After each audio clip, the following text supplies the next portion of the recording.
Good afternoon. Welcome to the National Newspaper Publishers Association's live stream, the Black Press of America. And our topic today is Save Local Journalism. The Black press matters more than ever before.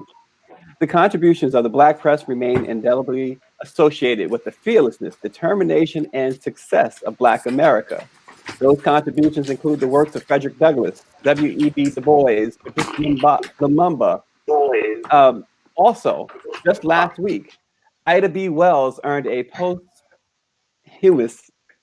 Pulitzer Prize for her outstanding and courageous reporting on the brutal lynchings of Black Americans in the antebellum South. Her unflinching 1892 book, Southern Horrors, Lynch Law in All Its Phases, was reported at significant personal risk, as has most of the great reporting done by the Black press. Today, we have another exciting lineup of publishers of the Black press, the faces behind these small businesses run by African Americans. We have Francis Page Jr. of the Houston Style Magazine, Houston's urban weekly newspaper publication that serves the African American and Hispanic populations in greater Houston. Its website, stylemagazine.com, was the first CNN weekly newspaper affiliate website in the United States. The magazine's diverse readers are educated, affluent, active, trend-setting, and tastemakers. We also have Joy Bramble of the Baltimore Times, armed with a personal computer and just $732 and a passion to tell the real stories, the positive stories about African Americans. Joy and Peter Bramble pledged to produce a newspaper that would immortalize the achievements, events, and proud moments of a people who were often depicted through negative imagery via the media. The Baltimore Times came to life in 1986, and now there is also the Baltimore Times and the Annapolis Times. We also have Aisha Mustafa of the Muslim Journal with a masthead that reads, "Bringing humanity together with truth and understanding in a working mantra to fill the void for readers by allowing them to see the full picture."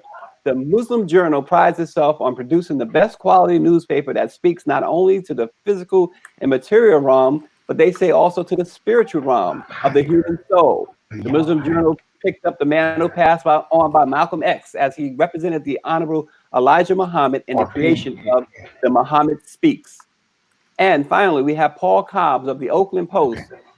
Cobb, his Oakland Post is one of 8 weekly newspapers serving the San Francisco Bay Area. Each paper seeks to provide awareness of issues and current events of concern in the Bay Area and Bay Area minority communities, we should stress. So welcome, publishers.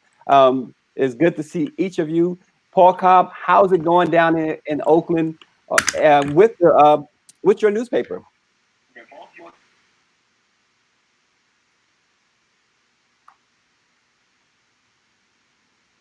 Well, we are managing to survive, but we need additional assistance.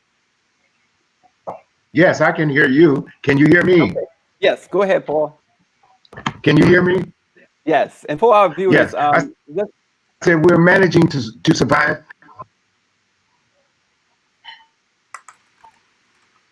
Okay, Paul, we're going to have to come back to you, Paul. We are having some technical difficulties today, and we hope that you all will bear with us. We're going to come across America to Baltimore. Joy Bramble of the Baltimore Times. Joy, we know that during this time of COVID-19, it's been a struggle for all of our publishers. What's it been like for the Baltimore Times? Well, I tell you what's happened to us. The day that the governor shut down Maryland, we got cancellations from Macy's, we got cancellations from Target, cancellations from Home Depot. I mean, it was just like a torrent of cancellations. But you know what? We've been here before in a way, and we kind of know how to survive. We work hard. We are not going to give up. We're determined that we're going to survive. And not just survive, but thrive. So, as I said, it's a very tough road to hoe. It means that we're all doing the work of 17 people each. And we know we have to do this because we are on a mission, and our mission remains the same, presenting positive stories about Black people, about community people, letting everybody know that we are here and we're here to stay. Absolutely. And so we went from the West Coast to the East Coast. Let's go to Middle America, to Aisha Mustafa of the Muslim Journal. Aisha, welcome. Tell us what's going on out there in Chicagoland and beyond, because we know that the Muslim Journal is national, but headquartered in Chicago. But how has this pandemic changed things for you guys? Oh, it has had a major impact. We a national newspaper that's circulated nationwide, and our network of mosques throughout the nation has been our bedrock for circulating the Muslim Journal. And when the shutdown came from the coronavirus, that means that no Muslims were going to the mosque. The mosques have been shut down, so our circulation has been impeded, as well as we receive cancellations. We go to many libraries across the country, throughout the nation, and the libraries are also holding up a receipt of the newspaper because they are going into vacation mode. There's no one there to receive the mail. So we're right now at the point of employing our younger set of readers and supporters so that we can reinforce and upgrade our online presence, something we were moving towards, but not at warp speed. But now we think we have to take it to warp speed in order to survive this land shutdown. Yeah, and we can now go over to Houston with Francis Page Jr., the publisher of the Houston Style magazine. Francis Page, how has this pandemic affected your business? Wow. Well, it has really affected, like everyone is voicing, the clients have all called back saying that, their schedule that they had planned um, were canceling. But what's real important is that several did not. And so, in this time of the world pandemic, it's great that some of the partners understood that we were small businesses and that we needed that money. And we needed to make payroll and pay our printer and pay all of our costs. And so we were fortunate that, 4 or 5 regular advertisers stayed with us and continued. And God only knows how we're going to thank them in the future. But at the same time, the ones that have canceled, it has squeezed our margins and made everything tight for us. The other part of it is it's great to run an ad, but we also need to get paid. And I think we can all touch on the fact that, it's great to run an ad, but if you get paid 6 months later, it makes it really, really tough to manage a cash flow and pay all your obligations. So Yeah. we're getting out there every day. We're using social media, we're using e-blast, and we're doing our best to communicate with everyone. But at the same time, the city and all of the politicians in the county, they're coming to us asking us, hey, get the word out through your channels, but they need to also include budgets to outreach to the community for this pandemic help, testing, where to go, what to do. And so we've run some support ads, but we need to also get paid for those messaging because they're looking to our publications to tell them what to believe because, they listen to the presidential press conference each and every day. And unfortunately, they can't get the truth there. So, it just makes it a tough working environment right now. And I'm sure everyone can echo what I'm saying. Absolutely. Paul Cobb out in Oakland. Paul, we want to go back to you now and give you an opportunity also to share how this pandemic has affected your newspaper out there in the Bay Area.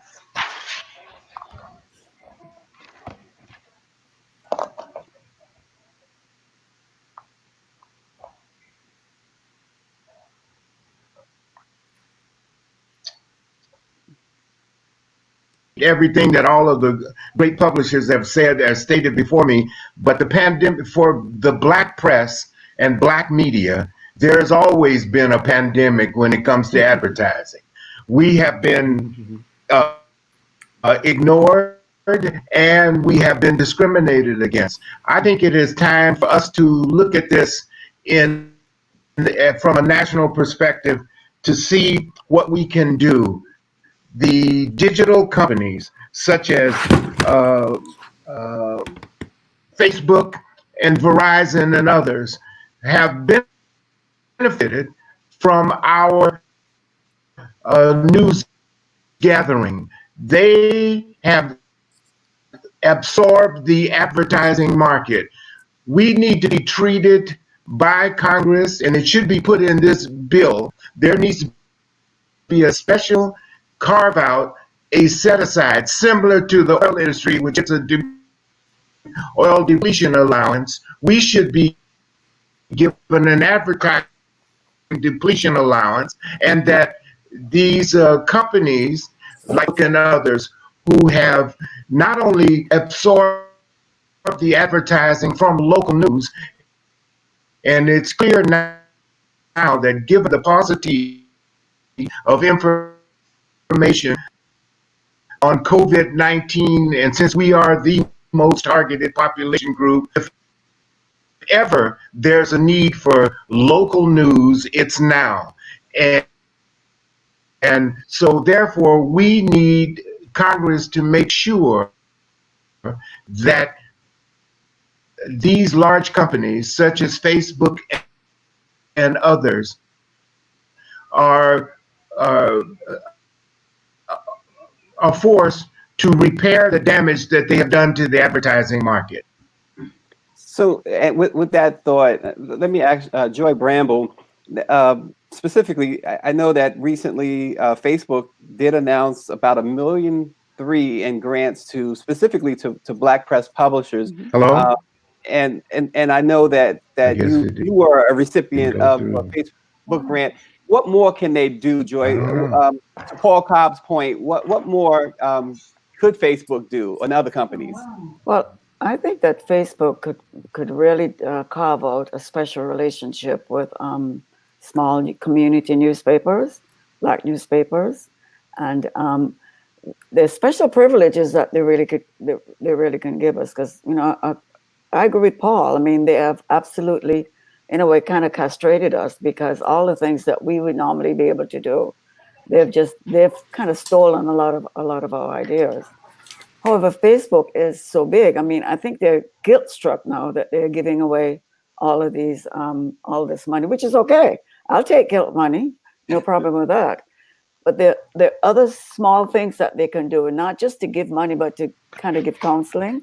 And I have to say that in Facebook's defense, although truthfully, we did get that grant, and not just that, but they also offer training. We've actually been to the Facebook office in New York. They do offer training for you, but of course, most of their work is online. And that's one of the things that we've been trying to do. And it's very obvious now, with all the problem that we're having with getting our papers distributed, that we need to step up our online presence, because we feed information to folks. It doesn't matter whether it's actually in a printed page or whether it's online. Everybody has a phone. Everybody knows how to get information. But we really have to sock it to Facebook, because all the billions of dollars that they have scooped up, it's really been on the back of small newspapers and big newspapers. And without us kind of running their ads, even what they've done is that they've taken away the opportunity for us to get advertising, because they run their ads so cheap, and everybody thinks, oh, Facebook is doing all of this stuff, but it's not necessarily, the right way. Yeah, and Francis Page, I want you to weigh in as well on this. Joy makes a point. Yes, she'll take. Most of us will take the guilt money, as she put it. But we know, as we talk, this topic is about the importance of local news, specifically the trusted voice of the African American community. It has been for 193 years the Black press. What do you see, Francis, that can be done by Facebook, Google, and other of these large corporations? Well, I, I, I think that they are the resource. They are the community. And when you have 3 billion people aggregated together under one website, that's one hell of an offering. So I think what our publishers have done is learn to adapt their platform and go from selling just a print ad to a print ad, an online ad, and some sort of boosted post that Facebook offers. I wasn't aware of the training because I hadn't been involved in the past, but I would like to know more information about the training and understand. But at the same time, that grant that we got, 1.3 million, they gave away 100 million. So 98 million went somewhere else. And I agree with Paul's comments earlier that, we're not being taken seriously as a group. I know in my other businesses, we use Facebook to advertise those businesses. And I would think that Facebook would look at who's spending money with them. And then these times that we need them, they would help us as well. And so 1.2 million, we're grateful. General Motors, they didn't come to us and say, we've got $1 million for you. Wells Fargo, they didn't come to us and say, we have $1 million for you just to help the publishers during these times.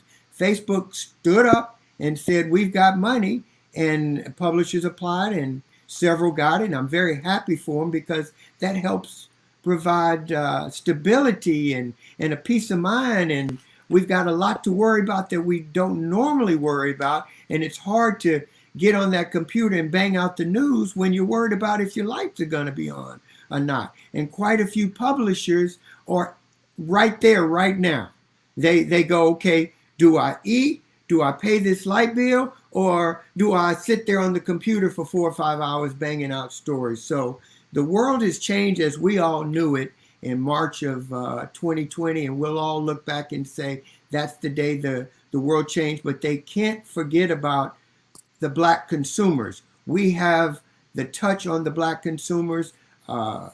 Mayor, presidential hopeful, or in the past, Bloomberg, he supported us. And we have to look at who's supporting us when we start spending our dollars. Mm-hmm. And I think we really need to get back to that. Everybody was buying a BMW and a Mercedes and all that, but they don't advertise with mm-hmm. us. They don't care about our community. They don't care about the baseball team in the community that has a team but no uniforms, or the band where they've got band members with excellent skills, but they don't have any band instruments. So they need to understand that we need help so we can help our communities as well. And we can only tell the story as long as we have fuel to help us move forward.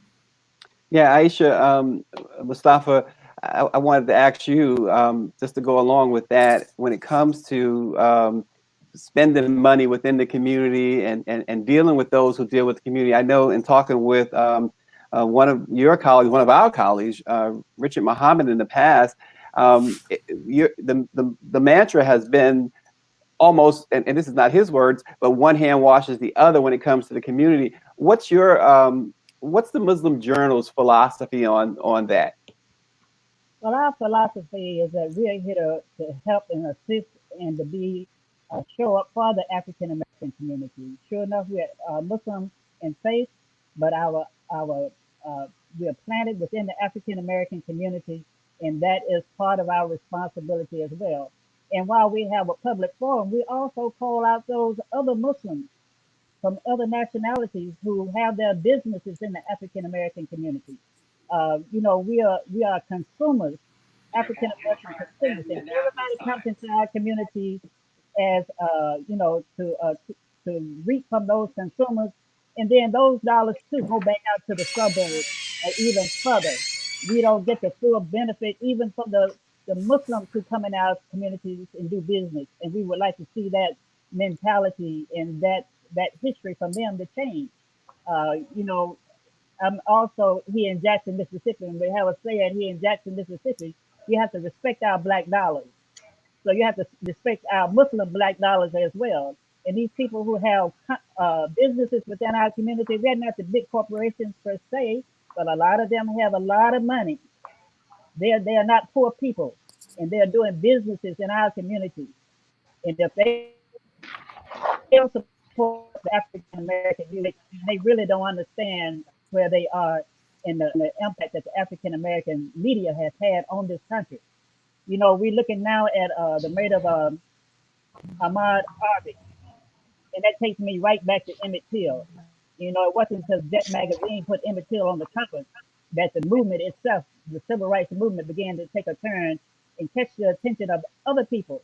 So we're right back where we were in the days of Emmett Till, with our young African American men being murdered in daylight, the crimes of those who committed the murders being swept under the rug or justified by some bogus claim.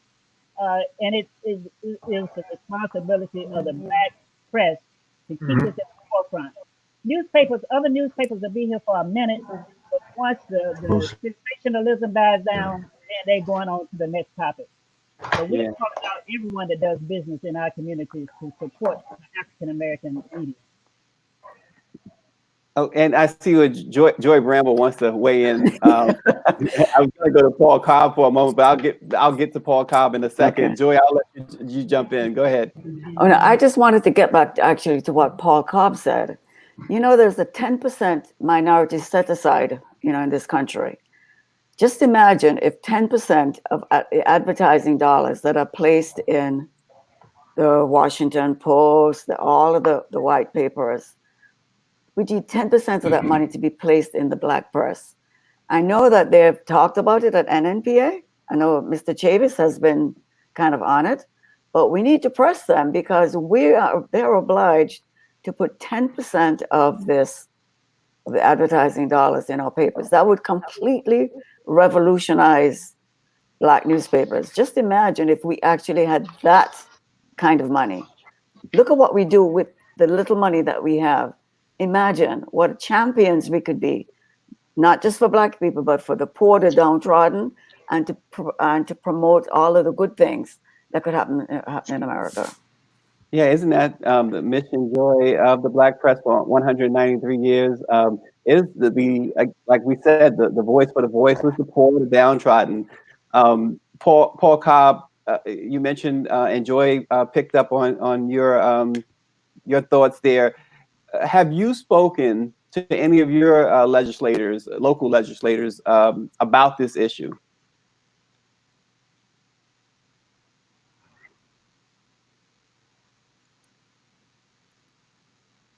Who was that question directed to? It's Joy, to right? you, Paul. I'm sorry. Have you spoken to any of your local legislators about this? Paul Cobb.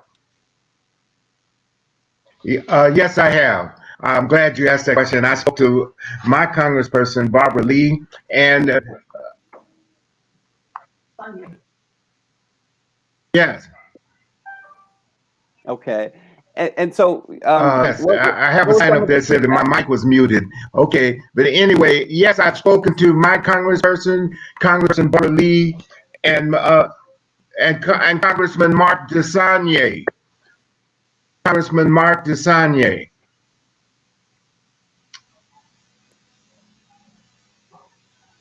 And I've also spoken to Nancy Pelosi. We have newspapers that go into all of their districts. We should call on Congress, especially the Congressional Black Caucus, to call for a special hearing. We can join with the Latino caucus, the Hispanic caucus, and the Asian American caucus, and what they call the Third World Caucus in Congress. And what we ought to do is ask Facebook, Google, and all of these digital platform, online platform companies to come before Congress and explain why they have used black bulk data to turn around and sell it to the Russians to influence them to and they announced that they will continue to accept those ads, but they do no advertising or support to help us defend in terms of truth telling. We need to be classified as an essential service. Just like nurses and others, we are essential to the emotional, political, and educational health of Black community. We are a vital service. But most of all, we are a trusted messenger. And we as trusted messengers need to be supported with the funding that Congress provides so that we can continue to have a helpful package of information about the census, contact tracing, as well as voter registration, and as well as staying on top of the progress and impact of COVID-19. We should not be in a humble begging posture. We should assert ourselves as an essential service. We have been wronged by the lack of diversity and equity in advertising policies. All of these major corporations who are running to the government to be bailed out, who claim that they are going to perpetuate diversity, yet and still they will utilize their advertising and marketing dollars for the general marketplace and bypass us. At some point, when you ask about the congressperson, yes, I've talked to them. I think that when I spoke with Nancy Pelosi, she said, yes, this is an issue of economic justice.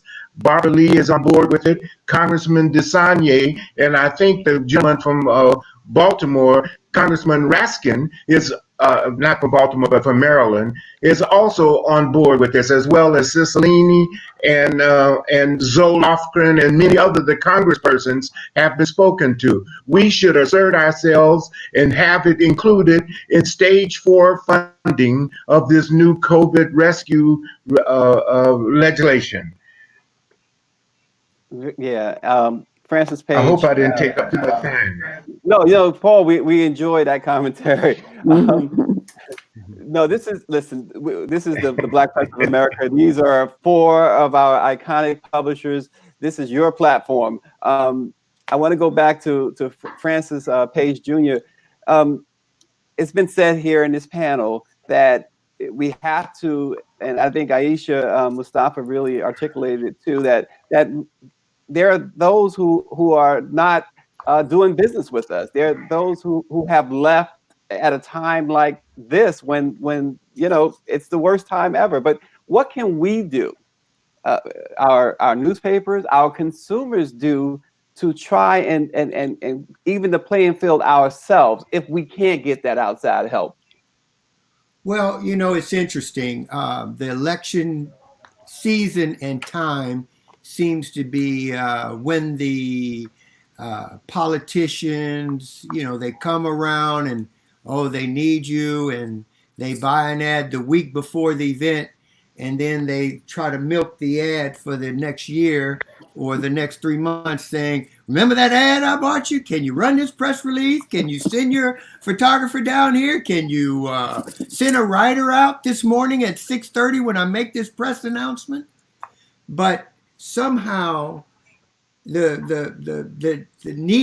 needs, outweigh ours. And then when November 5th hits, we can't find them.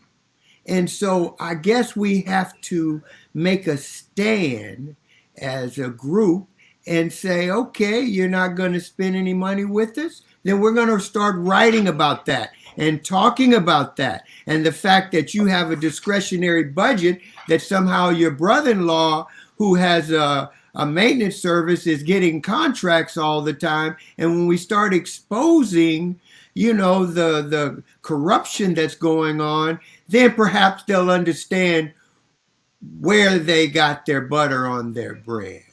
Because right now, they don't need us. They act like they could care less. They forgot what we did for their forefathers, and they act like it's somehow doing us a favor to take out an ad with us. And it's really, I've been in this business 31 years, and I've never seen us uplift our own community, the ministers as well. And we uplift them and tell them and promote them and talk about the good things that's going on. And then they turn around and say, well, we don't have any budget to advertise. We're looking for money too. So I don't want to get on the ministers, because it's corporations right here. It's corporations right here in the city and in our state and in our county that somehow don't know we exist. Man, I had a media person with our Port of Houston that says, I didn't know there were any black newspapers in Houston. And so I'm sure, that she clearly lived on the other side of the tracks and never went down to our neighborhoods. But we just need to hold their feet to the fire and start doing some nice investigative reporting here and there. And I guarantee you, we will get a little more respect. We've been so nice to them. We've been too nice to them. And it's time to say, hey, if your local grocery store is selling old meat, let's talk about that. We can't continue to promote that grocery store and say, go on down there and buy the food. They're the good place to buy the food. And they're giving us the dated food in our neighborhood. So this story could go on. And my own Mayor Sylvester Turner, we need money, Mayor. I know you got $169 million budget shortfall, but we got a shortfall too. So just as you send us press releases every day and want us to show up at your press conferences, make sure we got an appropriated budget and not begging for $500 or $1,500 every week. And when they give you that, they think, okay, we're done with you. Yes. Okay. Again. Y'all don't get me started, because we don't have enough time to deal with this. Okay. And I'm glad that you mentioned that. The issue about mayor, all of us can show, I'm sure, that the local mayors in our town who brag about their diverse minority populations are very reluctant to spend advertising dollars.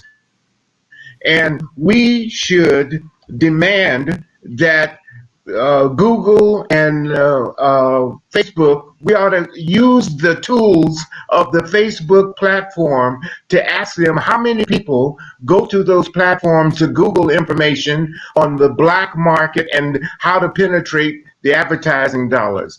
Facebook should have at least set aside $100 million for black press. There are 220 black newspapers in America.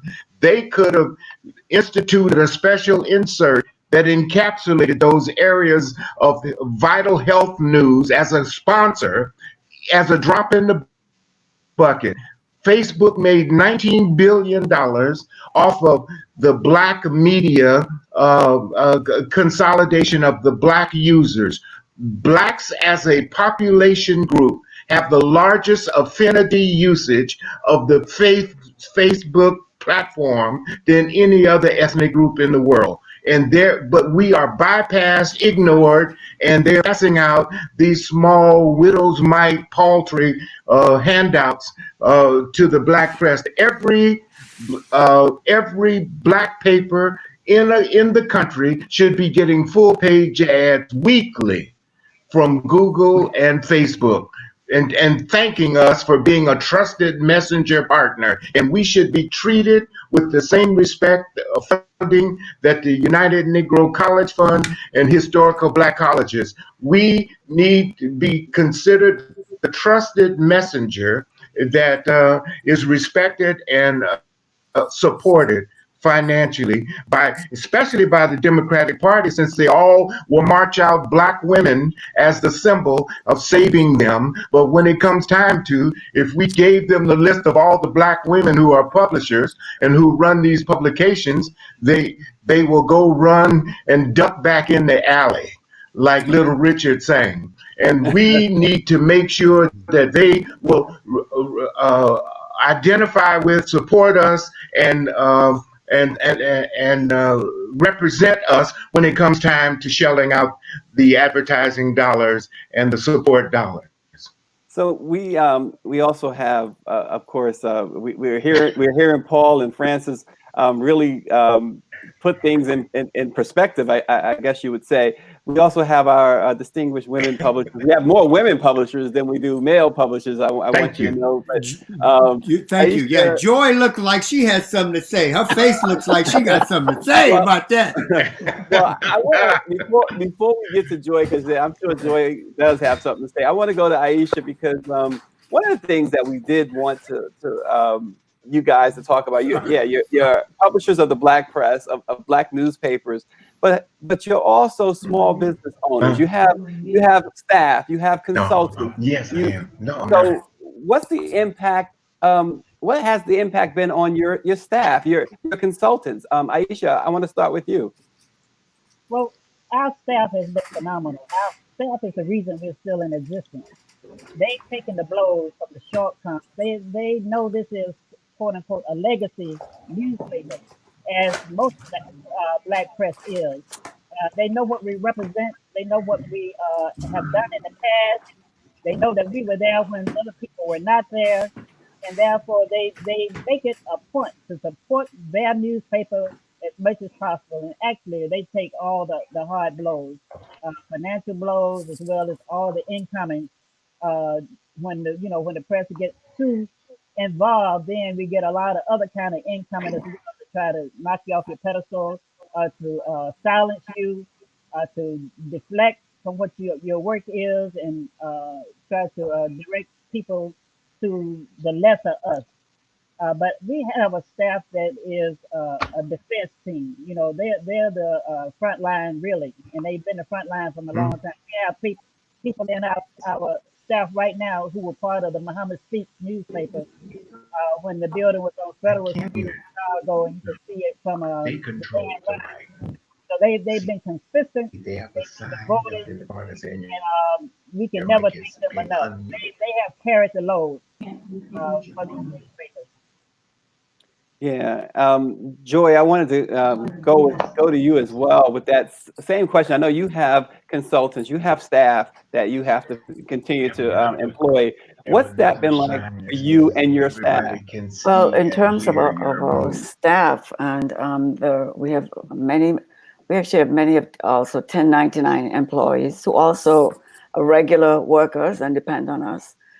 It's very worrisome, because this pandemic, having to shut the building down, and I know Francis talked about the way that newspapers get paid. We perform, and sometimes we get paid 30, 60, 90 days.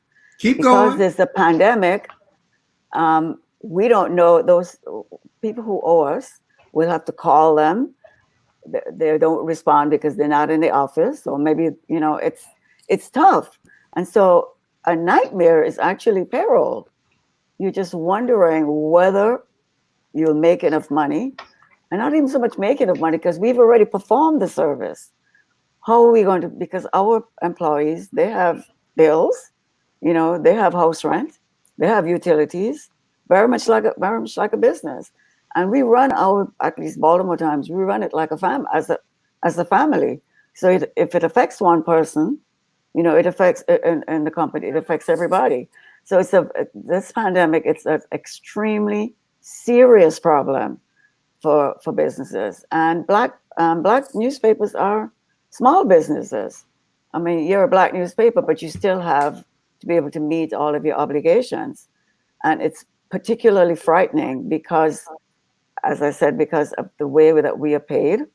And once ads are canceled, then we have no idea of whether they're coming back. So right now, our staff, we're just keeping our fingers crossed, hoping for the best. The other thing is that because the churches are closed and many of the stops that we've had to make, it's been difficult, finding new spaces to be able to put our papers. But it's very, very worrisome whether we'll have to, let some people go. Not sure what's going to happen, but when we were trying to fulfill all of our obligations, and of course, as I said, we're going to hang on as long as we can. We have to also think of other ways in which we can, supplement, the income that's lost.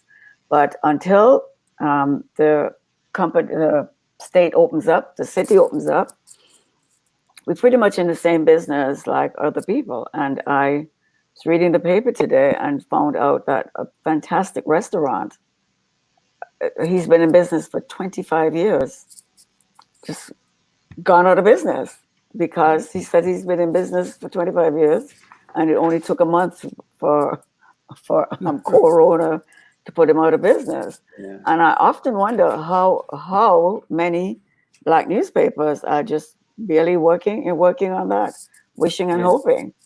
But most people here are accustomed to working hard and doing without in a way, because we're mission driven. And that's the difference with us. We're mission driven. We know Corona. People need to find out what's going on. I don't know if you know about Baltimore. In Baltimore, we have the highest number of people who are dying or who have Corona are Black people. I mean, Black people are dying from this disease, and we need to get the information out to people. So as I said, we're mission driven, and we just hope and pray that we're going to be able to last. We're accustomed to working with very little, and that's kind of what we want to do. But it's very, very worrisome about how we're actually going to be able to pay our bills. Unmute. Yeah, so Joy, I know, and I want to ask this question to Francis Page and the rest of you, actually. I know, Joy, you started doing some time ago when the pandemic began this series in which you were spotlighting some really good news. I just need you to tell your fellow publishers the name of that series, and then I want to go to Francis and Aisha and Paul to see what they've been doing, if they've been doing anything similar. Well, interestingly enough, we had a series actually funded by Facebook, and we had several community conversations, and we did a conversation on health. It was the Saturday before they shut the government down, and we interviewed the commissioner of the health commissioner of Baltimore City. But we're now doing a series. We are combining with the University of Maryland School of Medicine. And we are doing a complete series. It's an 8-week series where we'll be talking about health disparities, things that we need to do, where the pandemic is, interviewing them, because University of Maryland, they also have a lot of, they're fantastic. They're working on, some people are working on gosh, what do you call it? My word's amazing. They're working on a variety of ways in which they can get the message out to people and in the community. So we are actually pushing the community side. How do we make change? And not just change because of Corona, change that's going to last as we go by. She's listening. And Francis, anything that you guys at Houston Style have been doing? No, besides, like Joy said, our employees are just that. We're a family, and we've got 1099 people working from home, and it's just been getting all of the changing information out to our readers every week, because we've got the government saying one thing, we've got the state saying another thing, we've got the county saying another thing, and then we've got the mayor saying a whole nother thing. So it's not like normal cycle of news where something goes on and you've got a few days, you get it up on your website and get it out in print this week. Things are changing daily. And so because they're changing daily, it's just focus on what is the most important message and to get out to our readers each week. That's the most important thing before we go to press on Thursdays, is let's give them the latest and greatest information that we can. And many of our readers are hurting. They don't even have the money to eat. And so they look in our publications each week, all of our publications, to find out, where is the food going to be given away? Okay? Where can they get a free test done? to test their family, and where can they get a job. We've been watching our local jobs board as well to make sure that we're reporting, here's some jobs here, here's some other jobs here, go out and apply. And a few of the readers have followed up and said, hey, they got a job, or nobody called me back, and it's anywhere in between that. So just riding this wave of information that comes out. I think right before we went on, I saw that either the governor or the LA County director said that LA County is going to continue to remain closed for another 90 days. And so that just came out. What does that do to our county judge? Now everybody's looking at our county judge saying, well, are we going to continue to close? Your order is up next week, and all the governor superseded that order. And so, just keeping up with all of that information is really difficult because, we've got a president saying that this will be over by May and that the sun's going to come out and it's going to heat it up and wash it all away. And so, misinformation is something that we try to stay away from. And if we put it in the publication and send it out on our channels, that we know it's good information.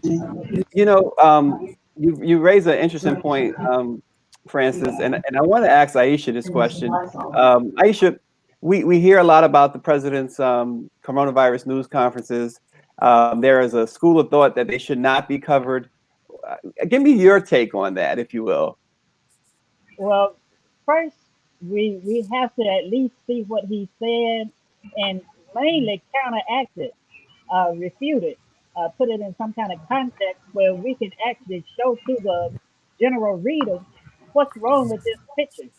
So Donald Trump needs to be covered in the context of he's the president of the United States, who's holding the highest seat in the country, as well as the most revered seat in the world. And we need to counteract what this president is doing to us and to our country. So we need to know what he's saying. We need to fact check him as other newspapers are doing and put out the right information. But actually, lately, I've kind of pivoted over to Cuomo's press conferences because they are more sound, they're more full of specific information. And once the COVID-19 hit our community, our people were afraid. Our readers were afraid. They didn't know who to believe. They don't necessarily believe the mainstream media because we've experienced that before, where we've been misled by mainstream media. So they really look to the African American and the alternative press to give them some guidance as well as some bona fide information. And that's the role that we've been playing. At first, it was just to calm down their fears, to make sure that they're not overreacting, but that they take this serious. Yes, it is a pandemic. It's not a gimmick. It's not a conspiracy theory. You need to do these things to protect yourself. So we have to constantly reinforce, protect yourself. No, it's not time to go outside yet. It's not over. Keep your mask on, keep washing your hands, keep distancing yourself from other people, even those you love. So if you happen to be contagious, you don't pass it on to your loved ones. But we have to represent the leadership, inform the readership, and our newspapers historically have done that. You mentioned Ida B. Wells when Rick Tracy came on, and that now she's been given a years after her passing. But Ida B. Wells raised bullhorns when it came to lynching. African Americans were dying by lynching. I take my hat off to the Chicago to have African Americans move from the oppressive South and start coming north. Of course, behind Malcolm X, which Malcolm used to call the newspapers the big guns. He said those big guns are going to be coming after you. So what are you doing to keep your guns well oiled and ready? And he was talking about the black press. He said, I don't care what newspaper you buy, just buy a black newspaper every week. Now, with this, knowing that the COVID-19 is impacting the African American community so hard, We have some old time writers that want to get back into the game because they have been punted to environmental racism all along. And they want to go back and explain how environmental racism has been impacting us. And now we see it coming to full force and how we are faring under this COVID-19. Yeah, it's interesting for our viewers. When she mentioned Cuomo, she was talking about Andrew Cuomo, the governor of New York, who's had some really informative daily news conferences on the coronavirus. Paul Cobb, earlier, and we're just talking about the president, earlier today or late last night, one of the president's really good friends, or former good friends anyway, he still characterized himself as a good friend of the president, Howard Stern, made some serious comments when asked what should the president do that's in the best interest of America. Howard Stern said he should resign. He went on to talk about the press conferences that he's been holding. I asked you the same question that I asked Aisha. Should we be paying attention to these daily coronavirus updates from the president? Well, yes, we should pay attention, but we should also offer a constructive alternative. I think that we should demand, since all of the statistics from the Center of Disease Control and from all of the agencies observing this has shown that 30% of all the deaths and cases in America have centered on Black communities because of our vulnerabilities. We should be given 30% of the time to respond nationally, just like they do on the State of the Union address, when they let the opposition parties have a chance to respond to the president. We should be given a chance as Black press in America to respond and to get the story correct and to put the facts on the table. So we should be afforded that opportunity. That's where a partnership with someone like Facebook and Google could underwrite that. But we should also demand that the Black press have a national media Zoom type conference where we interview Zuckerberg and the president of Google and ask these questions directly and propose these alternatives and these solutions. So that's what we could do. And we could ask our readers and our viewers and listeners to go use the Facebook tool to ask how many of them are seeking Black market information to use it for their social media platforms and marketing. We should demand our fair share. Thank you. Yeah, absolutely, Paul. Francis Page, changes have to be coming, right? After the pandemic, or whenever it might conclude. But are changes in the culture arising from the pandemic going to affect your business and the way you do business? Well, yeah. Look at us today. We're having a quote unquote Zoom meeting. We all have to embrace technology. We all have to understand that the galas that we used to go to and how we would all bunch up and take our pictures and our selfies with all of our friends and our tuxedos and all of that, those days are behind us now. The new norm is defining itself as we all move forward, and it will have something to do with meeting separately and being okay with that. I saw the back notes today that, oh, we can hear the noise, the background noise. All of that will be worked out in the next 60 to 90 days, and they'll have a very efficient system where we'll be able to communicate and meet. But it's nothing like coming together, you know, as a group and looking at someone's facial expression and inflection as they communicate their message. But you'll have to do it through your computer screen, And Joy, I'm going to see your office always, okay?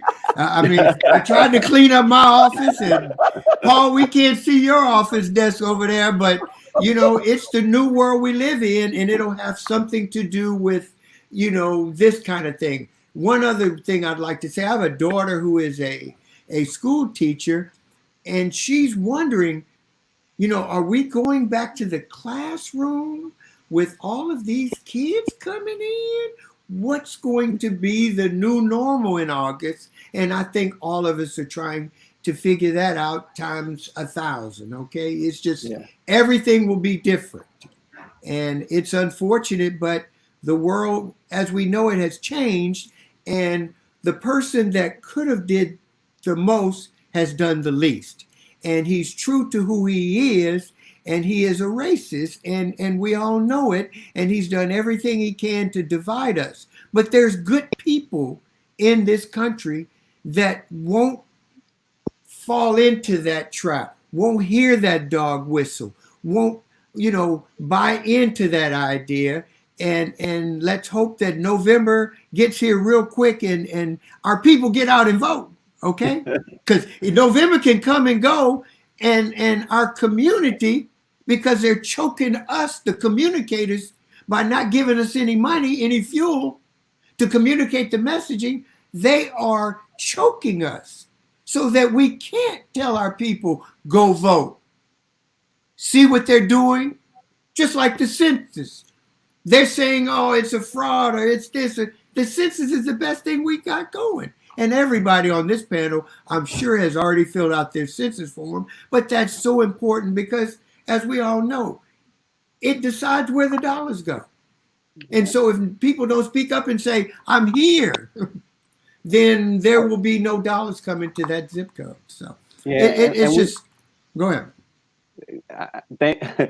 Thank you, Francis Page. You're so insightful. We really appreciate you.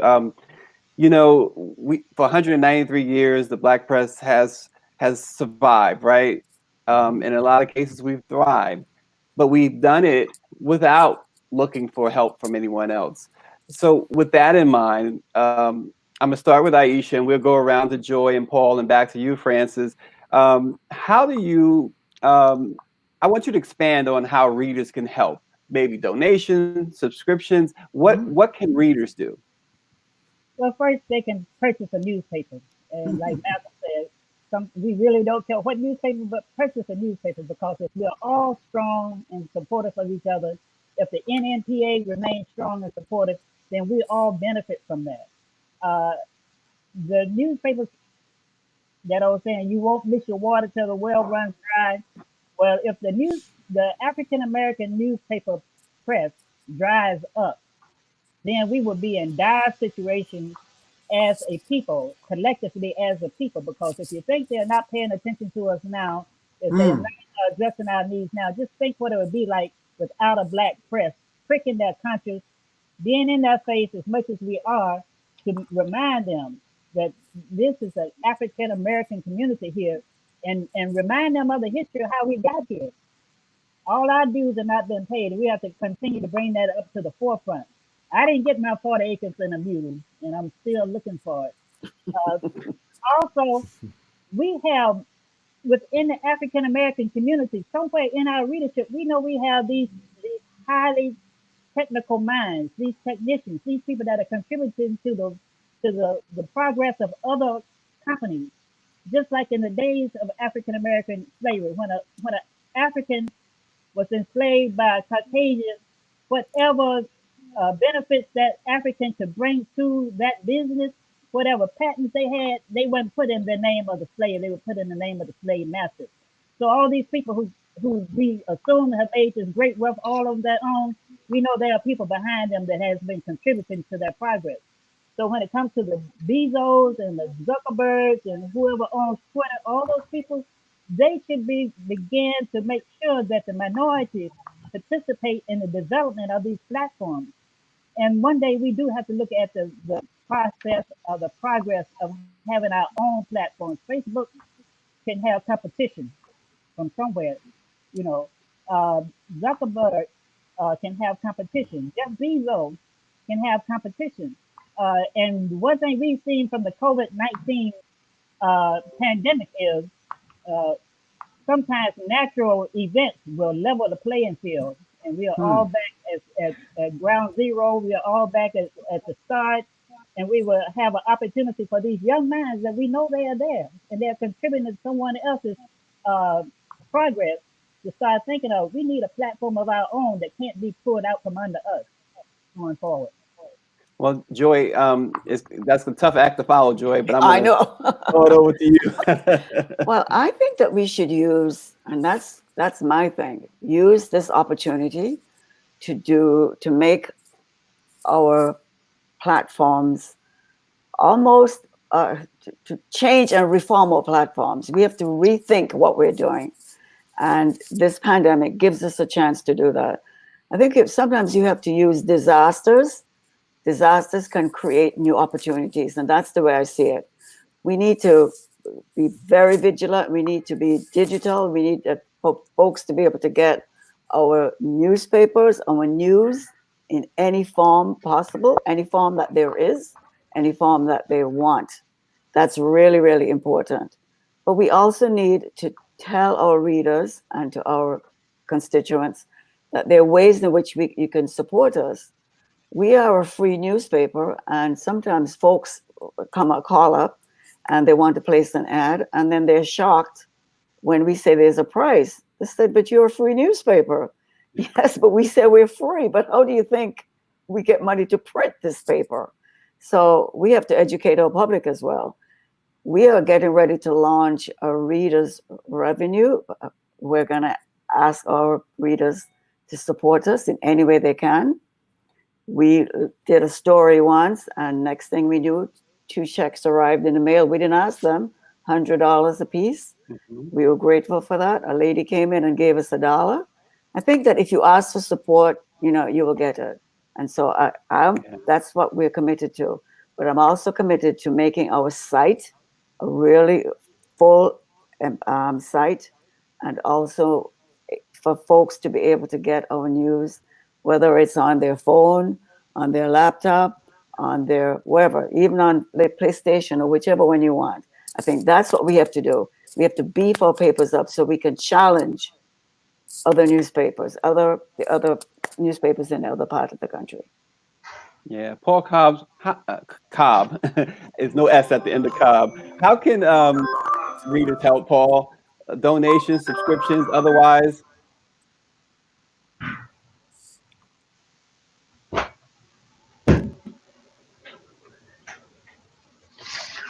Yes, I think that we should. I want to thank you for having this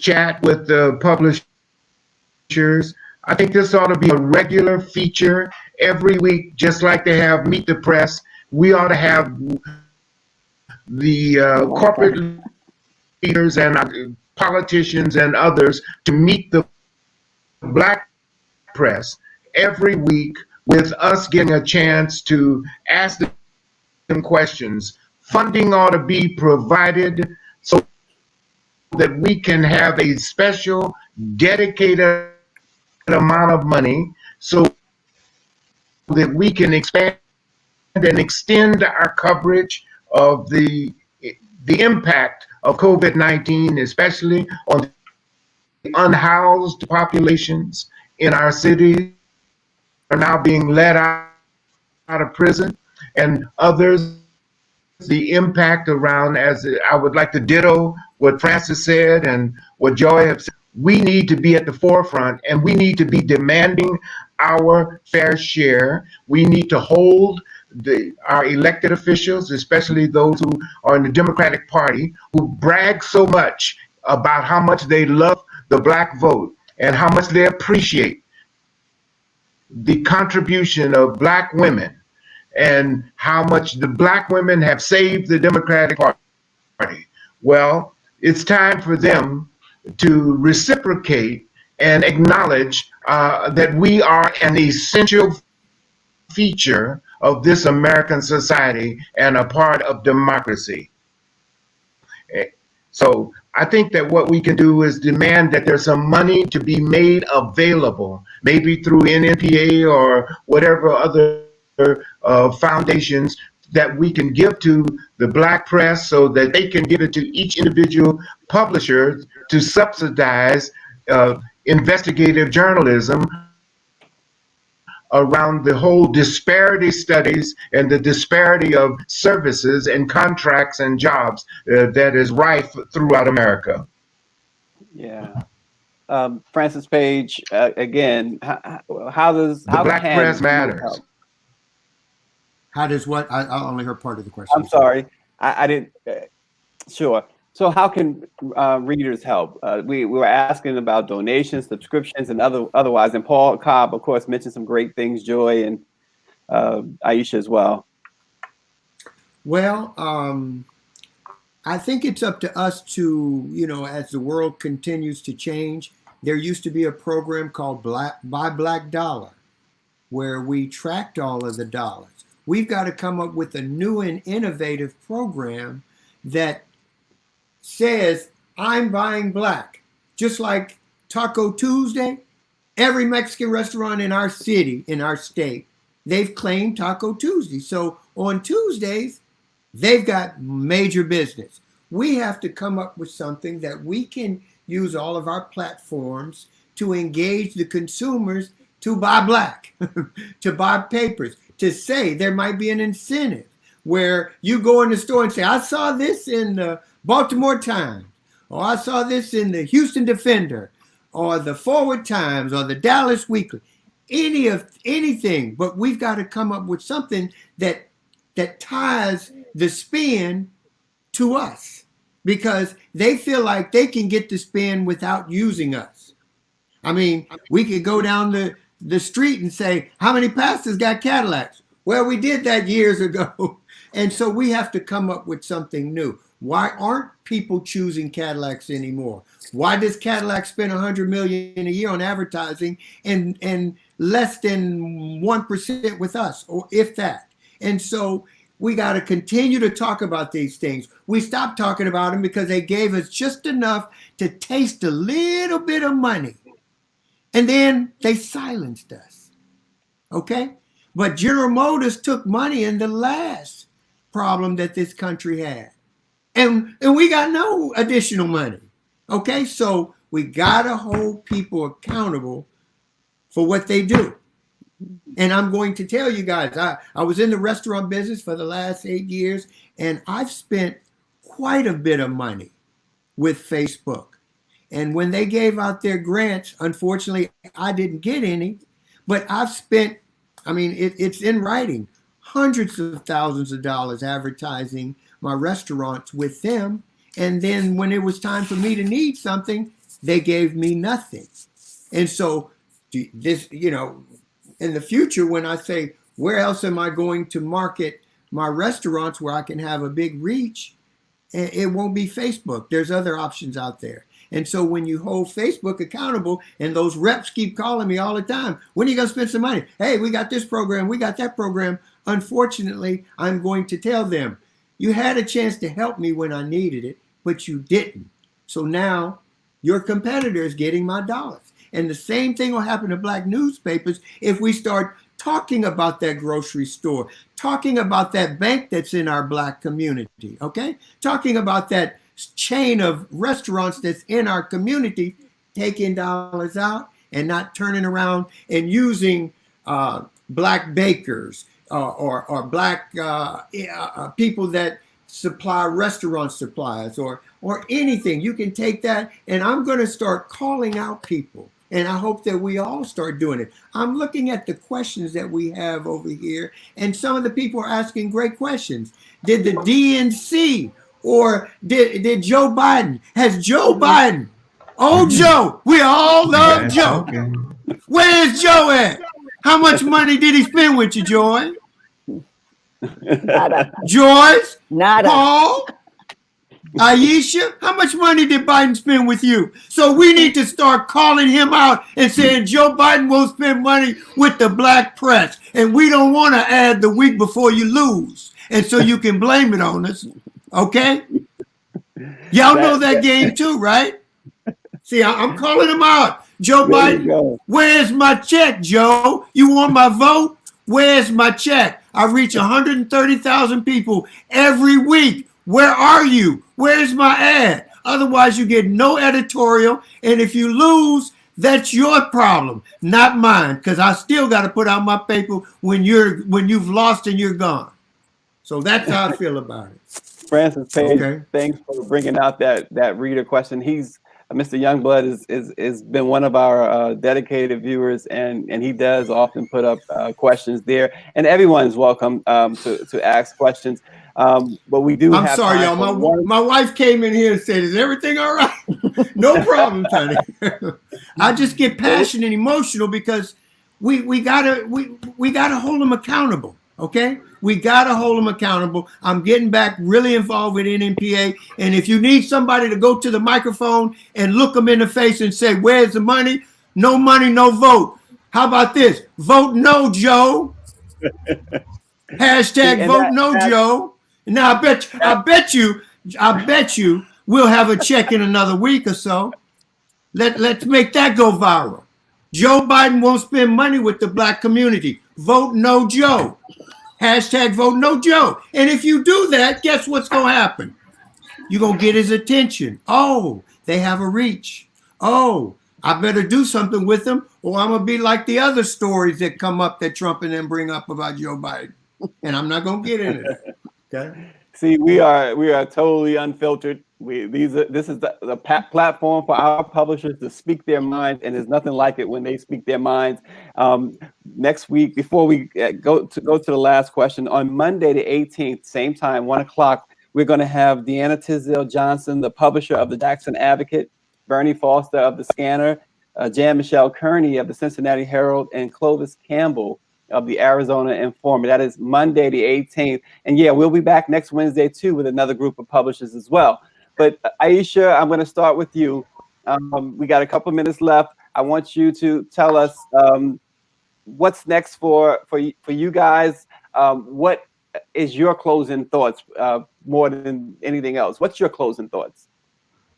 Two things. Remember in our readership, we started an annual dinner, awards dinner every year, right between Thanksgiving and Christmas. We call it a time to be grateful, to have an opportunity to honor those people in the community who are doing great things, who are making an impact in our relationships and in our the way we live and the way we survive.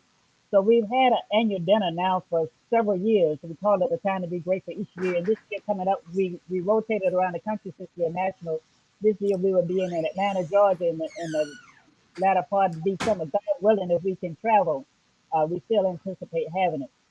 And that is to reach out into the community, to move outside and to mingle with the people and have them to come in and see us and speak to us one on one and show our gratitude to our readers.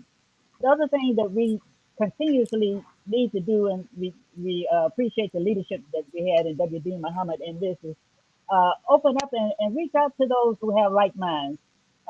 It took a while for us to know that all white people, what as Elijah Muhammad used to say, quote unquote, the devil, and that there are some righteous people, there are some good-hearted people, there are some people who assisted us in the background, even here in Mississippi. We know that to get from under the thumb of white racism here in this state itself, there was some white people behind the scenes also working on our behalf. Now, we can't give them all the credit because a lot of us died in the forefront, but we know that they were there. We know their hearts were right. We know that they would come to our aid if required that in whatever way they can. So we continue to reach out for those people who have a like mind, have a conscience, where we can prick that conscience and let them know you cannot let the black press die. Because I was teaching class at Tiggeroo College, and one of the textbooks I used in that class is called Race Beat. And the Race Beat comes on the heels, the book itself comes upon the heels of An American Dilemma. And America has always had this issue of what are we going to do with our black people? How are we going to resolve the issues of our black people, the problems that they've caused within our community? How can they pass on? They couldn't ship us all back to Africa. They couldn't get us back on the ship. So now what are they going to do with us? So we want to be in the forefront of what's going to be done with us.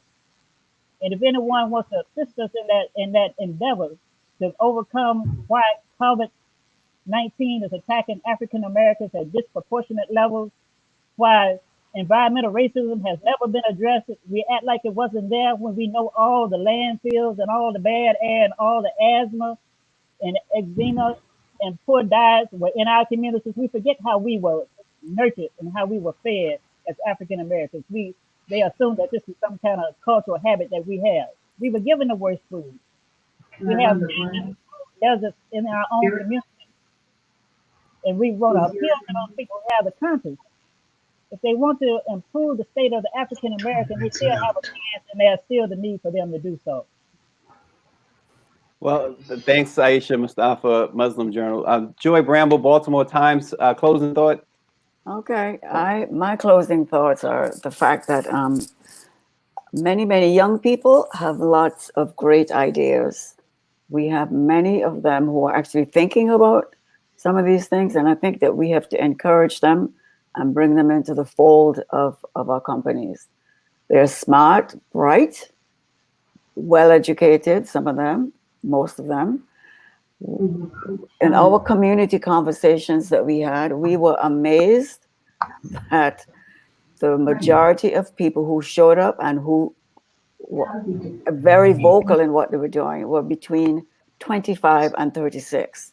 So don't let them say that young people don't read newspapers, but they're anxious to be involved in what we're doing. And that's one of my challenges.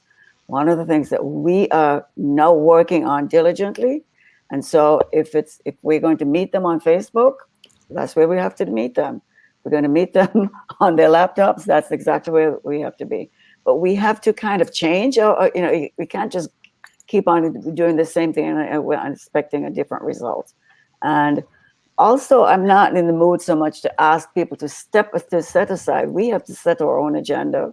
And there's enough money in our community. If we make those folks understand what we need, there's more than enough money that we can actually get to support ourselves. As I said, we're going to be working on a reader strategy. We're going to ask people to support us. I mean, if you want a newspaper, if you want to be able to call us up and say, well, little Johnny did this wonderful thing, then they come and get 200 papers and give it to their friends. Well, that's not free. It's not free. So if they want that kind of thing to continue, then we need to ask them to help us support us. So those are my last words. Well, we should point out too, I keep saying Joy Bramble, Baltimore Times, but she also has the Annapolis Times as well. Right. So we should certainly make sure to remind everyone of that. That's right. Paul Cobb, Oakland Post, final thoughts? Yes, I would agree with Joy Bramble. In fact, Joy is echoing the words of my wife, Gay Claire Cobb, who's the co-publisher. And I think that we have to drill down into our community, especially, and reach out and embrace the youth and this digital tech generation more. But I also think that we need to upgrade our advocacy, and in the spirit of our recent Pulitzer winner, and in the spirit of Russ Worm and Frederick Douglass, we need to hold the powers that be accountable to stop the economic lynching that the Black media is suffering from. And we need to put the pressure on these online companies that are making money off of our participation at our expense. We need to do both. It isn't just one thing. We need to do both. Thank you. Yeah, and before we get to Francis Page Jr. of the Houston Style magazine, somebody call his wife and let him know that he's all right, because I'm sure we're going to get at least one more rant. So one more rant. That's right. Just let her know. Somebody's got to do it. Martin Luther King had to do it one time. So, it's just the way it is. I mean, go ahead. Francis. You want me to go please. ahead? Okay. Yes, You please. know, we got a lot of challenges. The world we live in has changed. The way we do things has changed. And I agree with my co-host here that we have to look at the way we're doing it and change. I'm going to tell a little story, and I think this speaks volumes of where we're going. I remember when a machine called a fax machine came out.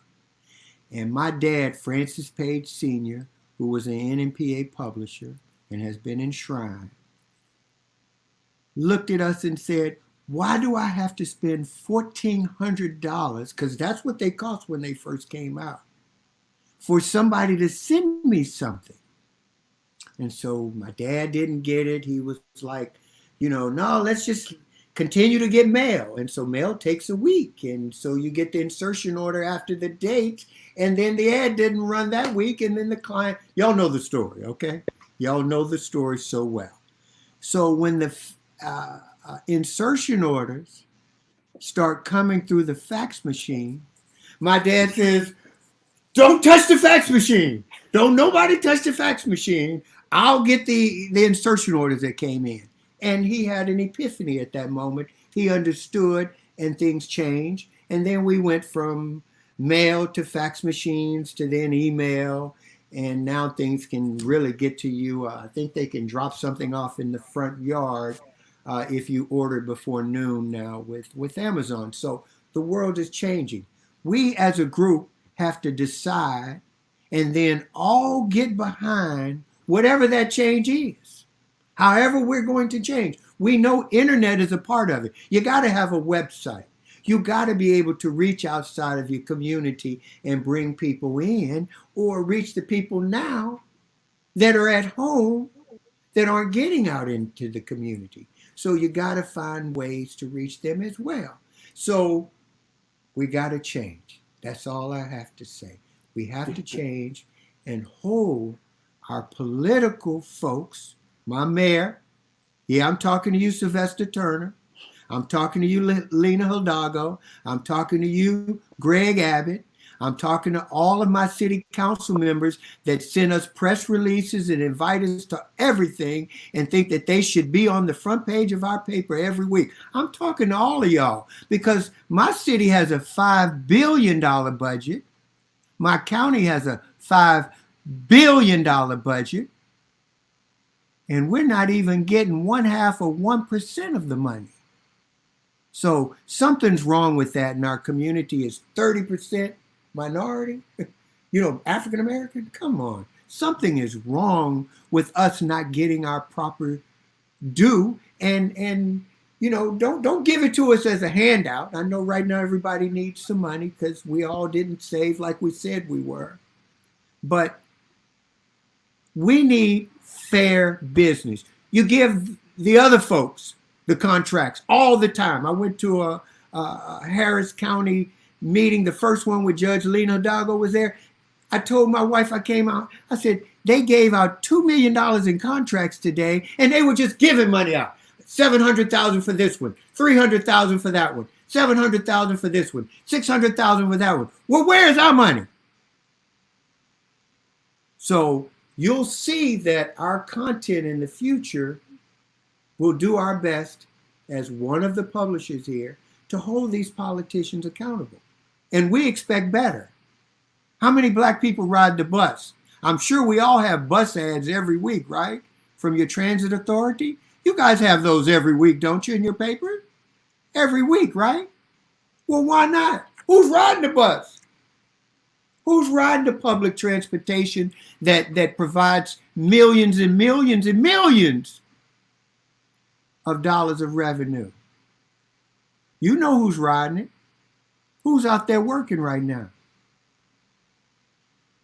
So I'm going to hold some people's feet to the fire. When you send me a press release, don't be surprised if you get a call from my investigative reporter that's going to look under the sheets and call you out. We can look at your budget because it's open record and we can see where you're spending your money. But are we making open record requests of our politicians to see where they're spending the money? Are we just begging them for an ad? We're going to do our work. and hold them accountable. And I hope and pray that all of us make it through this, because it's tough right now. And you know, I'm no better than anybody else, but I'm not living paycheck to paycheck. My wife told me 20 years ago, we got to save something so we'll have something. And old country folks know what that means. You got to save something so you'll have something. In times like this, we could make it. Barely, but we could make it. Okay? So I hope and pray that everybody does well and don't give up the hope, because we need you. Mm-hmm. Absolutely. Great closing thoughts from each of our publishers. Aisha, Mustafa, Muslim Journal, Joy Bramble of the Baltimore and Annapolis Times, Paul Right. Cobb, Oakland Post, and Francis Page Jr. of the Houston Style Magazine. This is the National Newspaper Publishers Association celebrating 80 years and 193 years of the Black press. Again, next Monday, Deanna Tisdale Johnson of the Jackson Advocate, Bernie Foster of the Scanner in Portland, Oregon, Jan Michelle Kearney of the Cincinnati Herald, Clovis Campbell of the Arizona Informant. And next Wednesday, we have Calvin Anderson of the Memphis New Tri-State Defender, Cheryl Smith, Texas Metro News, Tony Draper of the Afro in Baltimore and DC. And sitting in for the Bakewell family in the Los Angeles Sentinel is Brandon Brooks. So we look forward to it. All of our publishers are certainly, we're looking forward to having every single publisher in the Black Press family on. We thank you so much. It's been another lively and informative discussion. Everyone, enjoy the rest of your day. Stay safe, stay well. Okay.